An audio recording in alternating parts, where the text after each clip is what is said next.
우리에게 주신 말씀은 구약 신명기 6장입니다. 신명기 6장 4절부터 9절까지 말씀입니다. 신명기 6장 4절부터 9절까지 말씀, 저와 여러분 한 절씩 교독하겠습니다. 이스라엘아 들으라, 우리 하나님 여호와는 오직 유일한 여호와이시니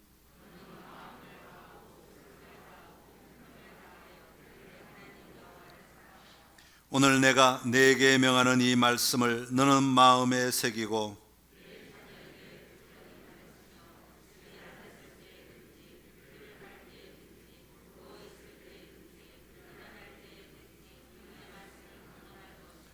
너는 또 그것을 내 손목에 메어 기호를 삼으며 내 미간에 붙여 표로 삼고 또 내 집 문설주와 바깥문에 기록할지니라. 아멘. 오늘 신명기 6장 우리가 잘 알고 있는 말씀인데요, 이 말씀 가지고 어떻게 믿음을 이어갈 것인가 라는 제목으로 함께 하나님의 음성을 듣기를 원합니다. 최근 19세부터 39세까지 크리스찬 청년들을 대상으로 설문조사를 한 결과가 있습니다. 어떤 질문인가 하면 우리가 사는 이 사회는 능력이 있어도 성공할 수 없는 사회이다, 이런 항목이 있는데, 이런 내용에 대하여 우리 크리스찬 청년들이 66%가 그렇다, 그렇게 대답을 했습니다. 아무리 능력이 있어도 우리가 해낼 수 없는 사회이다, 우리가 성공할 수 없는 사회이다, 그렇게 말을 했습니다. 특별히 74%의 청년들이 부모의 도움 없이는 성공할 수 없는 사회가 되었다, 그렇게 이야기를 합니다. 지금 이 시대를 살아가고 있는 청년들의 고민은 이런 겁니다. 내 힘으로는 도저히 성공할 수가 없고, 내 힘으로는 도저히 성공이라는 성취를 이루어낼 수가 없고, 부모가 도와줘야 되고 부모가 물려줘야 된다, 세습 사회가 되어가고 있다, 그렇게 말할 수 있습니다. 부모님이 하던 일을 계속하여 이어가지 않으면 안 되는 사회, 부모님이 세워놓은 기반 위에 서 있지 못하면 혼자서는 개척할 수 없는 사회가 오늘 우리가 살아가는 사회라는 인식이 이 청년들의 머릿속에 꽉 차 있다, 그런 이야기입니다. 이런 현상이 신앙의 영역에서도 여실히 그대로 드러나고 있습니다. 여러분, 교회 나오는 청년들, 학생들, 우리 교회 학교 학생들을 조사를 해봤어요. 부모님이 누구신가 조사를 해봤더니 80%에서 90%가 우리 교인들 자녀들이에요. 우리 교회 학교에 나오는 학생들의 대부분이 교인들 자녀예요. 예전에는 그렇지 않았어요. 한 50%가 교인들 자녀라면 나머지 50%는 부모는 믿지 않지만 아이들은 교회에 나온 그런 자녀들이 많이 있었는데, 지금은 80%에서 90%가 교인 자녀들이 교회에 나오고, 그렇지 않은 아이들은 10%에서 15% 정도밖에 되지 않는다고 하는 겁니다. 우리 교회만 그런 것이 아니고 이 통계를 다른 교회들도 보니까 대부분 다 그렇고, 한국 전체가 아마 이런 현상을 가지고 있는 것 같습니다. 기독교 중고등학생들을 조사를 해봤더니 크리스찬 중고등학생들 가운데 51%가 모태신앙이에요. 그리고 부모 중 한 명이라도 기독교인 사람들은 85%. 그러니까 한국 사회의 크리스찬 중고등학생들의 85%는 부모와 함께 믿음 생활하고 있는 사람들이다, 그런 통계인 거죠. 가족 종교화 되어가고 있는 우리 교회의 모습입니다. 이런 시점에서 우리는 과연 우리 자녀들에게 바른 신앙을 전수하고 있는가? 이런 시점에, 이런 상황 속에서, 이런 현상 속에서 과연 우리 부모님들은 자녀들에게 신앙의 본을 보여주고 있는가 하는 것을 오늘 좀 함께 다루려고 합니다. 그 통계 조사에 보면 재밌는 통계가 하나가 있어요. 그게 뭐냐 하면, 자녀들이 교회를 안 나가려고 하고 교회를 떠나갔을 때 처음에는 교회 가라고 한두 번 설득하다가 지금은 별 말씀을 하지 않으십니다 라고 대답하는 청년들이 42%, 처음부터 아예 부모가 별 말씀하지 않았습니다 라고 대답하는 청년들이 37%나 되었어요. 그러니까 자그마치 약 80%가 자녀가 교회를 나가든 말든 신앙생활을 이어서 하든 말든 상관하지 않는 부모들이 점점 늘어나고 있다고 하는 겁니다. 여러분, 왜 이런 문제가 일어날까요? 자녀들이 잘 못 따라오기 때문일까요? 그들이 믿음이 없기 때문일까요? 저는 그렇게 생각하지 않습니다. 오늘 본문에서 하나님은 우리의 믿음이 자녀들에게 이어져야 함을 분명하게 말씀하고 계십니다. 그리고 그 방법을 우리에게 제시하고 있습니다. 다시 말하면 성경이 제시하는 신앙 교육은 부모로부터 아니면 어른들로부터 아니면 먼저 믿은 사람들로부터 그 신앙의 유업을 이어받아 가야 되는 것이라고 소개하고 있는 겁니다. 갑자기 툭 한 사람이 떨어져서 튀어나와서 신앙을 가지는 것이 아니라 누군가로부터 신앙은 이어져 나와야 된다. 유업으로 물려받아야 된다. 그것이 부모님이 될 때가 있고, 또 처음 믿는 사람들은 친구가 될 수도 있고, 또 누군가로부터 모범을 받고 본을 받고 그 본으로부터 신앙이 생기기 시작한다고 하는 것입니다. 그런 의미에서 오늘 말씀을 통해서 다시 우리 가정의 믿음을 돌아보며 도전하는 은혜가 우리 선창 안에 있게 되기를 간절히 기원합니다. 자, 그러면 먼저 믿음의 유업, 이 믿음의 유업은 내가 누리는 삶에서부터 시작됩니다. 한번 따라합시다. 내가 누리는 삶에서 시작됩니다. 자, 내가 누리는 것에서부터 우리 믿음의 유업이 시작되는데, 그러면 내가 뭘 누려야 되느냐? 내가 뭘 누려야 이 믿음의 유업이 이어질 수 있느냐 하는 것을 오늘 본문이 얘기하는 겁니다. 그것은 뭐냐면, 내가 누려야 될 것이 뭐냐면 한 분이신 여호와 하나님을 누려야 한다, 그렇게 말씀하고 있습니다. 내가 그 하나님을 한 분 하나님으로 모시지 못할 때, 누리지 못할 때 자녀들에게 바른 신앙의 삶, 다시 말하면 믿음이 이어지지 못하는 것입니다. 오늘 본문, 우리가 읽은 본문은 신명기입니다. 신명기는 이스라엘 백성들이 광야로 나와가지고 광야에서 40년을 보낸 다음에, 그러니까 광야에서 애굽에서 나온 세대는 다 죽고 광야에서 태어난 세대들이 시간이 지나면서 이제 가나안 땅에 들어가기 바로 전에 모세가 마지막 고별 설교를 한 내용이 신명기입니다. 그러니까 지금 이곳에서 말씀을 듣고 있는 이 사람들은 이제 곧 가나안 땅에 들어가게 될 사람들인데, 그곳에는 가나안 땅에 들어가게 되면 태양, 날씨, 성, 전쟁, 이런 같은 온갖 피조물을 대표하는 신들을 섬기는 곳이 바로 가나안 땅이다라는 겁니다. 이런 곳에서 어떻게 여호와 하나님을 누리는 삶으로 살아갈 수 있겠는가를 이야기하고 있는 책이 바로 신명기입니다.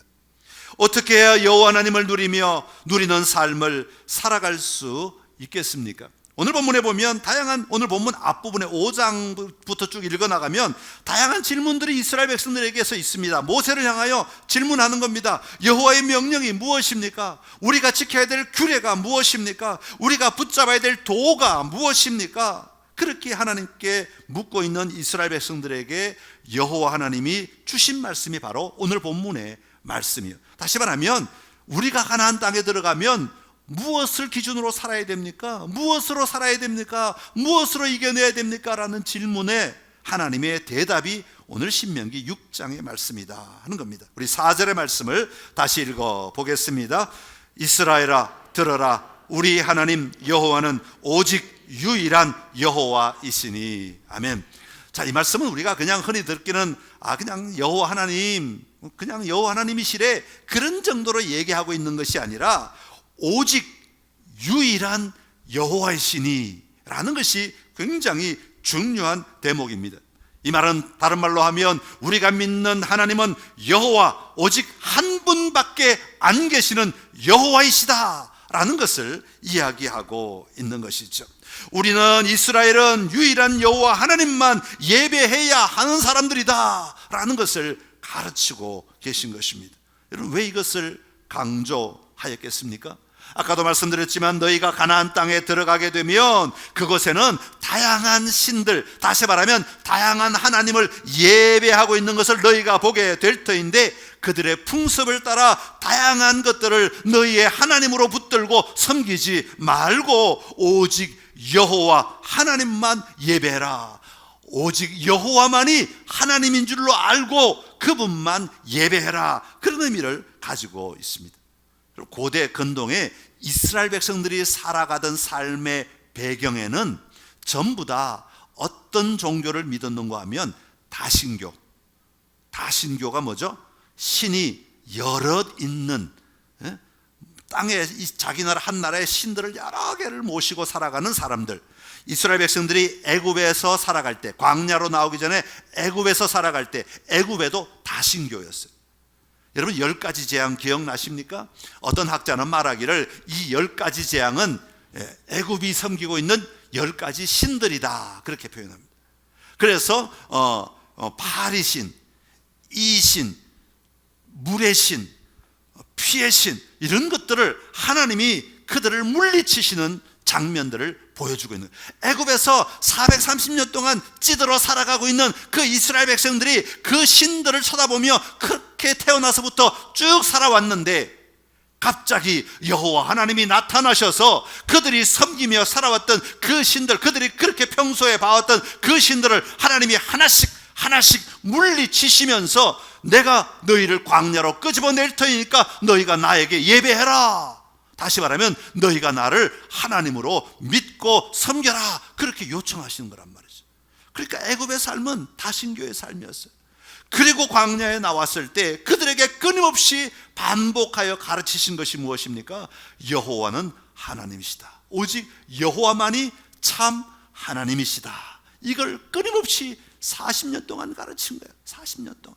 그리고 난 다음에 광야에서 죽을 사람 죽고, 이제 광야에서 태어난 사람들을 끌고 다시 가나안 땅에 들어가게 될 거인데, 이 가나안 땅에도 여전히 다신교에서 태양신, 곡식의 신, 물의 신, 바람의 신, 온갖 신들이 그 땅에 가득하다고 하는 겁니다. 그런 땅에서 너희가 살아가게 될 터인데, 그곳에서 여호와만이 유일하신 하나님, 다신교 여러 하나님 가운데 한 분이 아니라 오직 한 분, 하나님은 오직 한 분, 그분의 이름은 여호와시다라는 것을 강조하고 있는 겁니다.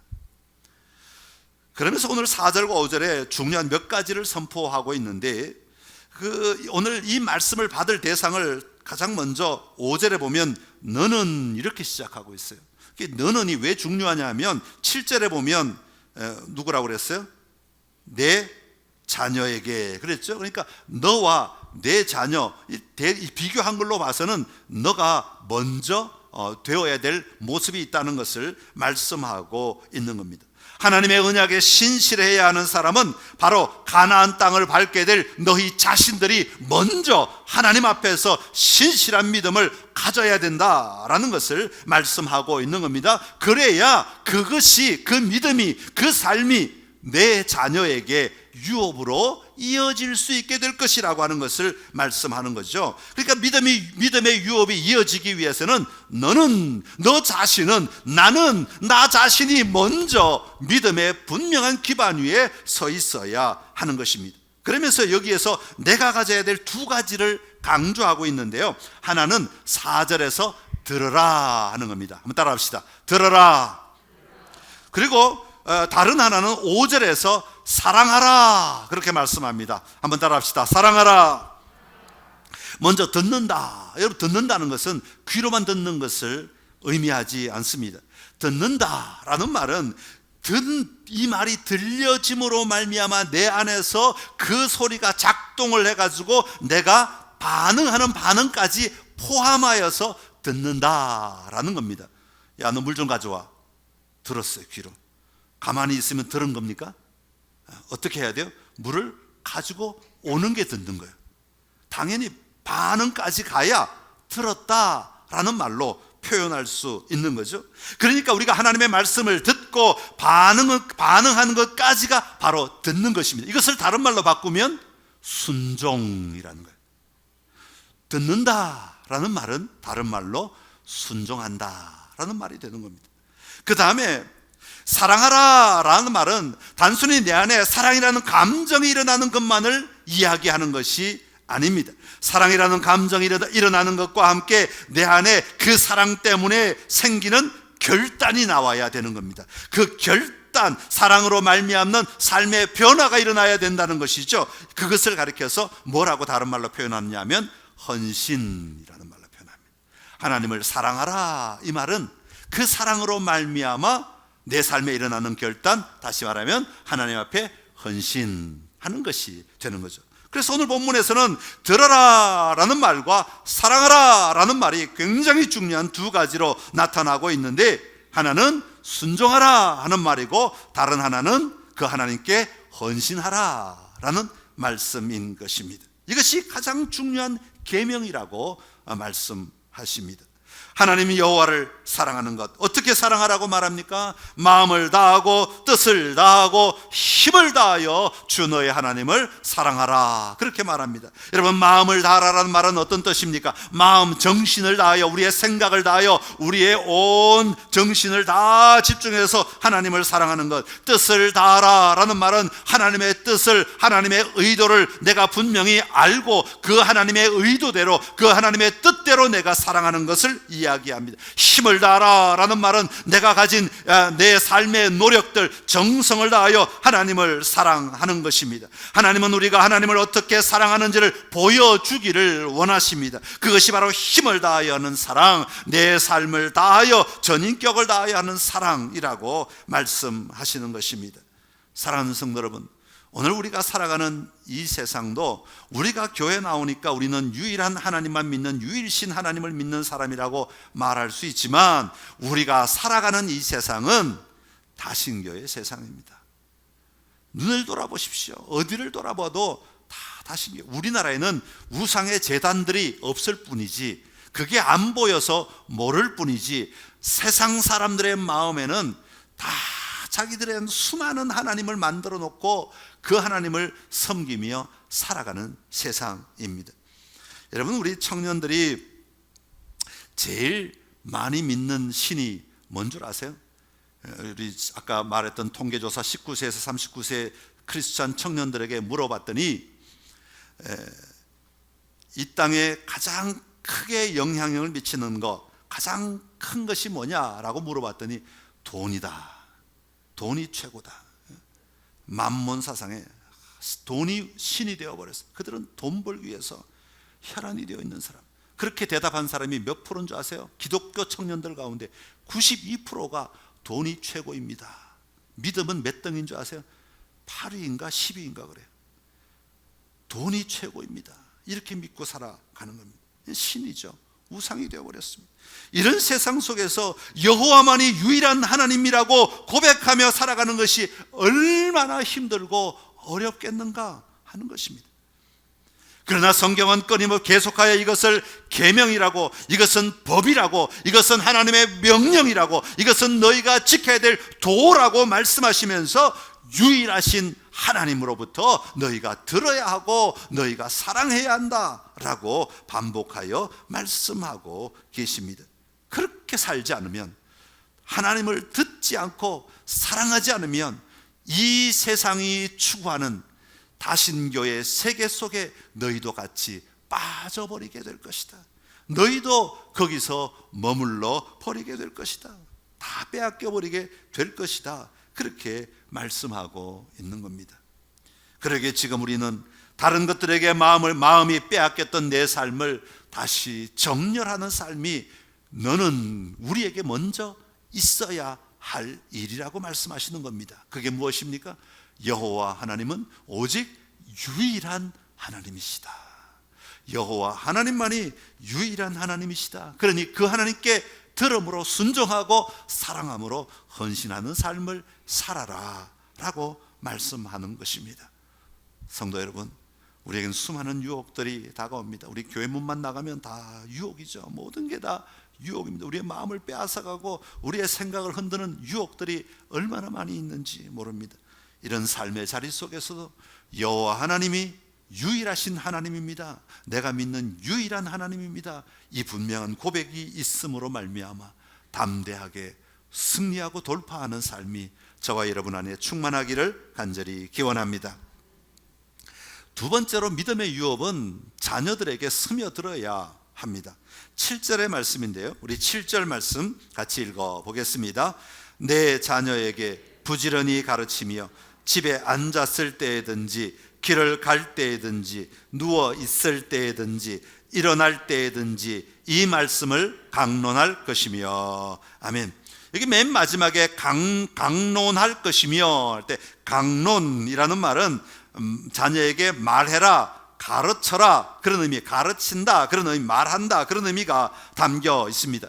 여기서 가르친다라는 말의 의미는 그냥 지식을 전달하라 그런 의미가 아닙니다. 말씀이 의미하는 바를 예리하게 파악하여 전달하여야 한다라는 뜻을 가지고 있습니다. 그러니까 이것은 마음에 새긴다, 찔러 넣다, 반복하여 가르친다 그런 의미가 있는 겁니다. 그러니까 새긴다는 거예요. 여러분 바위에 글을 새기는 분들 많이 계시죠? 여행 가면 어디 높은 산에 올라가면 내가 다녀가다 어떻게 바위를 찍어야 돼요. 도끼 같은 걸 가져가서 찍어가지고 새겨야 돼요. 그러면 이게 안 지워져요. 안 지워져. 새기는 것이에요. 안 지워지는 거죠. 도저히 지울래야 지울 수 없어요. 그 돌 자체를 완전히 갈아 없애기 전에는 그 글자가, 새겨놓은 글자가 지워지지 않는 거예요. 그런 의미가 있는 겁니다. 강론하라 이 말은 자녀들의 마음에 새겨라, 예리한 칼로 이렇게 싹싹싹 긁어가지고 그 마음판에 하나님의 말씀을 새겨주어라 그런 의미를 담고 있는 겁니다. 여러분 이 말씀은 어떤 뜻을 가지고 있습니까? 자녀들에게 성경 지식을 많이 알려주는 것이 예리하게 흔적을 남기는 가르침일까요? 예배 시간에 똑바로 앉아있게 하는 것이 예리하게 흔적을 남게 하는 가르침일까요? 그것보다 더 중요한 것은 바로 자녀들의 삶의 근본 바탕을 세워주는 것을 이야기합니다. 여러분 자녀들은 누구를 닮습니까? 누구를 보고 자녀들의 성품이 세워지고 자녀들의 가치가 형성되고 자녀들의 삶이 세워지게 됩니까? 부모들을 보고 자녀들은 세워지는 거예요. 여러분 자녀들의 뒷모습을 가끔가다 한번 찾아보십시오. 누구를 닮았나? 자기를 꼭 닮았어요. 너는 나 닮지 마라. 아무리 그래도 자녀들은 나를 꼭 닮았어. 부모의 모습을 그대로 닮아요. 부모의 모습을 그대로 닮아. 말하는 투나 생각하는 방식까지도 나중에는 닮아가게 된다는 것이죠. 그러니 이 새긴다는 것은 철저하게 부모가 그 삶을 보여주지 않으면 안 된다는 것을 이야기하고 있는 겁니다. 무엇을 가르치라고 말하고 있습니까? 이 말씀을 강론할 것이며 라고 말합니다. 여러분 이 말씀은 무엇입니까? 하나님이 말씀하신 계명이죠. 오늘 본문이 우리에게 보여주고 있는 계명입니다. 오늘 본문 6장인데요 5장에는 뭐가 나오냐면 10계명이 나옵니다. 어쩌면 이 신명기 전체가 다 하나님의 율법을 다시 설명하고 있는 모세의 설교라고 말해도 과언이 아닙니다. 오늘 4절과 5절이 바로 이 모든 계명의 요약이 담겨져 있는 것이잖아요. 우리 하나님 여호와는 오직 유일한 여호와이시니 너는 마음을 다하고 뜻을 다하고 힘을 다하여 내 하나님 여호와를 사랑하라. 이것이 우리가 자녀들에게 새겨줘야 될 말씀이라고 말하고 있는 겁니다. 어떻게 가르칠 수 있겠어요? 어떻게 그들의 마음에 이것을 새길 수 있겠습니까? 바로 자녀들에게 여호와 하나님을 사랑하는 삶, 여호와 하나님 앞에 동행하는 삶, 헌신하는 삶이 무엇인지를 내가 보여주어야 되는 것입니다. 우리 2부에 어르신들이 많이 나오시는데 아이고 우리 자녀들은 이미 다 자랐어. 다 따로 살고 있고 그 자녀의 자녀가 나왔어. 그래서 내가 이제 더 이상 가르쳐 줄 게 없어. 더 이상 보여줄 게 없어. 아니요, 그렇지 않습니다. 부모님은 언제까지나 우리 눈앞에 보이시는 분입니다. 부모님의 모든 말 한마디 행동 하나는 우리가 죽을 때까지도 우리 앞에 끊임없이 보여지는 우리의 샘플입니다. 그러게 지금도 늦지 않으셨습니다. 지금도 모자라지 않습니다. 지금도 얼마든지 보여주시며 자녀들의 마음판에 새길 수 있는 삶을 여러분들이 살아갈 수 있습니다. 그러기에 우리는 하나님 앞에 살아가는 이 삶을 온전히 살아감으로 말미암아 자녀들의 마음판에 우리가 분명하게 새겨줄 수 있어야 하는 것입니다. 왜 그렇게 해야 할까요? 아까도 말씀드렸습니다마는 이들이 들어갈 땅은 가나안은 우상이 가득한 땅, 이방 신들이 가득한 땅, 이 땅에서 그들이 하나님을 모시고 살아야 되는데 한 번도 경험해보지 못한 환경, 한 번도 경험해보지 못한 삶의 자리에서 어떻게 그 삶을 살아낼 수 있을까? 그들의 근원에 든든하게 흔들리지 않는 여호와 하나님을 바라보는 신앙이 있을 때 그것을 이겨낼 힘을 얻을 수 있게 되는 것입니다.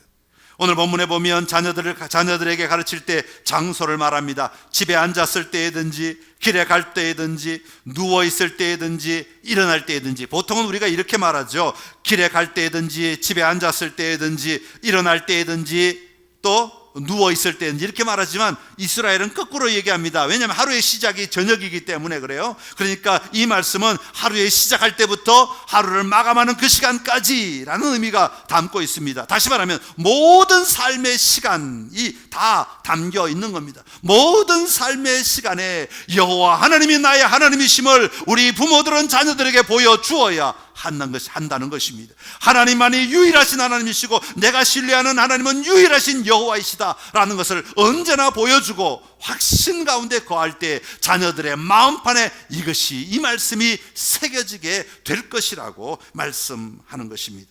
사랑하는 성도 여러분, 자녀들을 신앙으로 양육하는 것은 교회가 하는 일이 아닙니다. 가정에서 해야 하는 일입니다.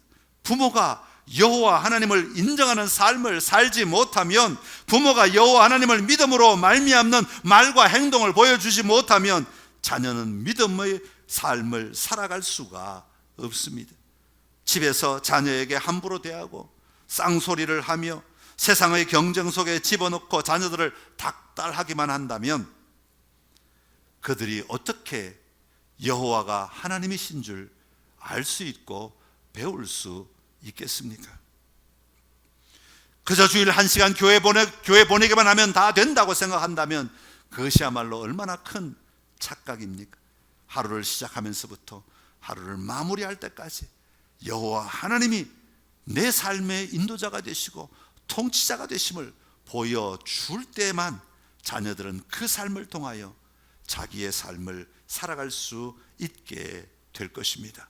오늘 여러분들의 가정에 여호와 하나님을 향한 신앙의 삶이 회복되어 자녀들에게 믿음을 새겨주는 가정이 되시기를 간절히 기원합니다.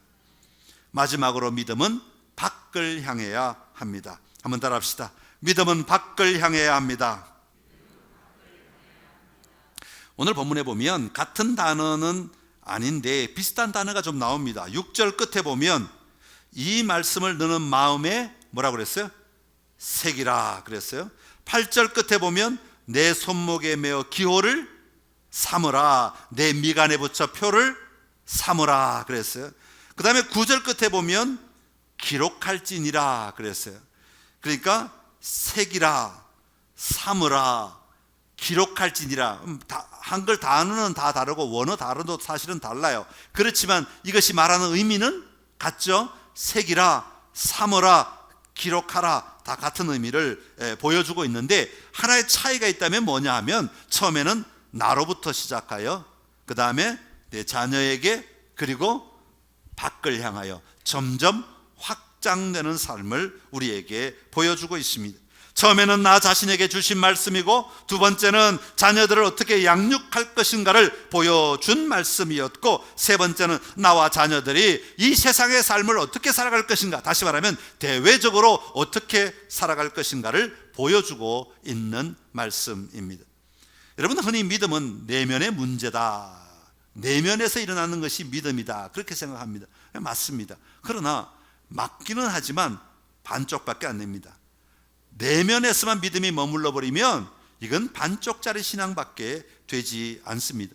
여러분, 우리의 믿음은 내면에 머물러 있는 것으로만 끝나는 것이 아니라 이 내면의 것이 밖으로 표출되어야 되고 이 표출된 것이 내 삶에 적용될 때에 진짜 믿음이 되는 것입니다. 믿음은 살아있는 겁니다. 내 안에 감추어져 있는 것이 아니라 내 안에 있는 이 믿음이 밖으로 드러나 움직일 때 진짜 믿음이 되는 것이죠. 그러니까 믿음은 내향적일 뿐 아니라 외향적인 것이기도 해야 한다는 말입니다. 8절과 9절의 말씀인데 우리 다시 한번 8절과 9절 읽어보겠습니다. 너는 또 그것을 내 손목에 메어 기호를 삼으며 내 미간에 붙여 표로 삼고 또 내 집 문설주와 바깥문에 기록할지니라. 아멘. 이 말씀은 뭐냐면 손목에 요만한 박스를 만들어 가지고 그 안에다 말씀을 집어넣고 손목에 칭칭칭 묶어 놓으라. 그래서 손목에 있는 말씀을 언제나 기억하고 또 말씀을 꺼내 읽고 또 그 내 손목에 있는 말씀을 생각하며 그 말씀이 가리키는 여호와 하나님을 생각하며 손으로 행하는 모든 일들을 하라는 의미가 담겨 있습니다.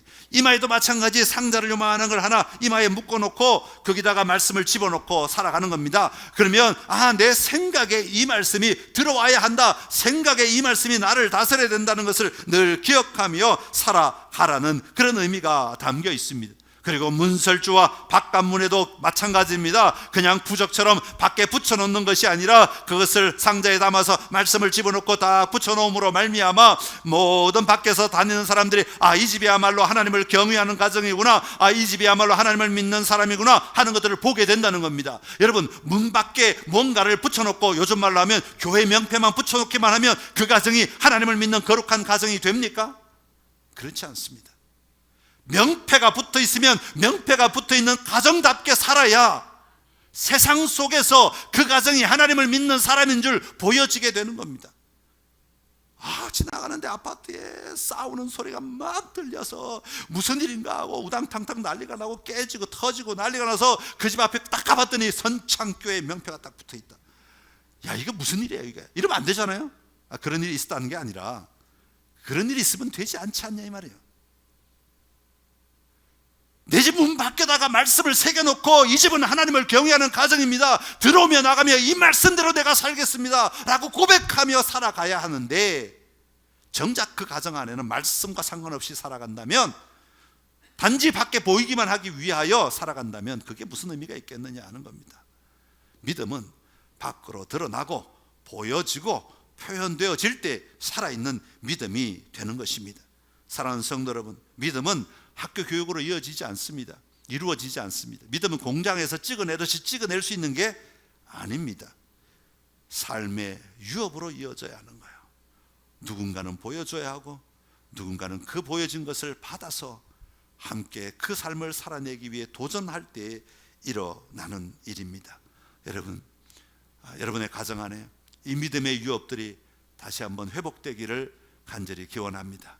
지금까지 그렇게 못 살았다면 지금도 늦지 않았습니다. 지금도 늦지 않았습니다. 여러분의 가정에서 여러분이 유일하신 하나님만 바라보며 여러분 자녀들에게 새겨지도록 말하는 것이나 여러분이 행동하는 것이나 여러분이 어떤 결정을 하는 것이나 어떤 결단의 자리에 있든지 이 믿음대로 하시기 바랍니다. 그리고 그 믿음을 세상 속에서 드러내며 부끄럼 없이 살아가는 삶을 살아가시기를 바랍니다. 그럴 때 믿음은 이 땅 가운데 유업으로 계속해서 이어지는 축복을 누리게 될 줄로 믿습니다. 하나님이 나라를 그리스도의 나라가 되게 해주시고 기도만 한다고 되는 게 아니에요. 기도할 때 그 기도에 책임감 있는 삶을 내가 살아야 이 나라가 그리스도의 나라가 될 수 있는 겁니다. 여러분, 우리의 가정부터 시작하여 그렇게 세워가는 은혜가 있게 되기를 간절히 기원합니다. 기도하겠습니다.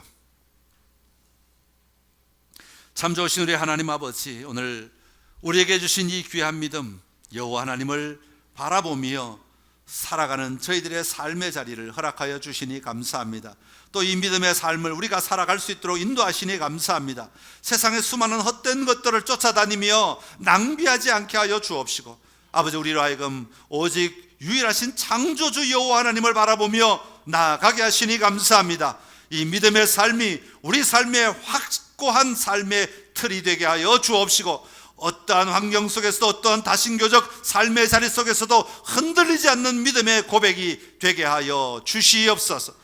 그리할 때 우리의 자녀들에게 믿음의 유업이 이어지게 될 줄로 믿습니다. 자녀들의 마음에 새겨지게 될 줄로 믿습니다. 자녀들이 어떠한 환경에 있든지 흔들리지 아니하고 이 믿음의 삶을 살아내게 될 줄로 믿습니다.